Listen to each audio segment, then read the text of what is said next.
Isa ito sa mga grupong nabigyan ko ng target area base sa thermal scanning. At ito yung nadiskubrihan nilang sign malapit sa mismong target na binigay ko sa kanila. Mapapansin natin dito mga katiits, klaro itong man-made sign na may dalawang arrow. Iguhit muna natin. Ang sign na ito nagtuturo kung saan nasa harap lang niya ang target area, at yun din ang nakitaan ko base sa thermal scanning. Nasa harapan lang ito, sir, kaya tama yung target natin. At makikita natin dito mga katiits, bago pa man nila madiskubrihan ang sign na ito. Ayan, ito yung pinuntirya nila, sir, ngayon. Halos nasa 5 meters lang ang sign na ito, kung saan nakitaan ng target area dito sa thermal scanning result. Ito yung mga katiits, oh. Pero yung binigay nilang pin coordinate ni sir, halos nasa 41 meters. Dito banda sila kumuha ng pin. Lagyan natin yan ngayon. Ayan din banda, oh. Or distansya pa konti. Dito sila banda nagbigay ng pin coordinate nito. Diyan. 41 meters. Malayo-layo din. Isang halimbawa, ilagay na lang natin dito mga katiits para maintindihan niyo. Dito sila nagbigay ng pin coordinate. Ngayon, pinasukat ko sa kanila. Diyan banda.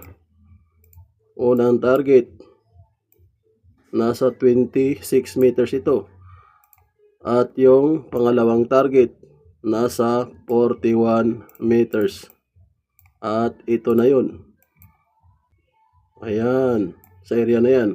Pero ang sign, halos dikit lang sa mismong target. Nandito banda 5 meters, 4 to 5 meters lang. Katabi lang.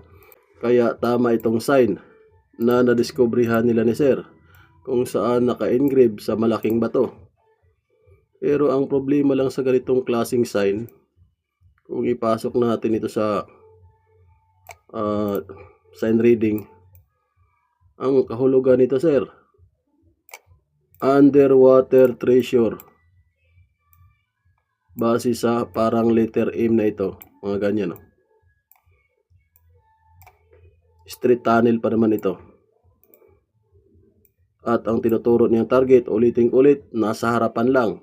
At ganon din dito sa isa. So, total, dalawa ang target. At dalawa naman nakita natin dito sa thermal scan. Kasi hindi alam nila ni sir ang sign na ito, eh. Nung pinasukat ko lang sila ng 41 meters dito banda, at yung malapit nasa 26, saka lang nila nadiskubrihan ang sign na ito, kung saan nasa gilid ng malaking bato. Ayun, bibigay din ito ng target location, no? Positive itong area nila na sir, kasi may man-made sign, eh. Klaro ang man-made sign. Pero ulitin-ulit, underwater treasure yan, sir, base sa sign na yun. At nag-test dig nga sila ni sir. Ito yung kinalabasan mga katiits. Medyo mababaw pa lang, pero may tubig na. Ayun, no? Nagbibigay talaga ng tamang kahulugan yung sign mga katiits. Doon pa lang sinasabi niya underwater treasure. Halos nasa 2 meters pa lang ito. Ala pa nga 2 meters, eh. May tubig na. Okay. Thank you and God bless sa inyong lahat mga katiits. Basta tama itong hukay ninyo, sir. Thank you, thank you.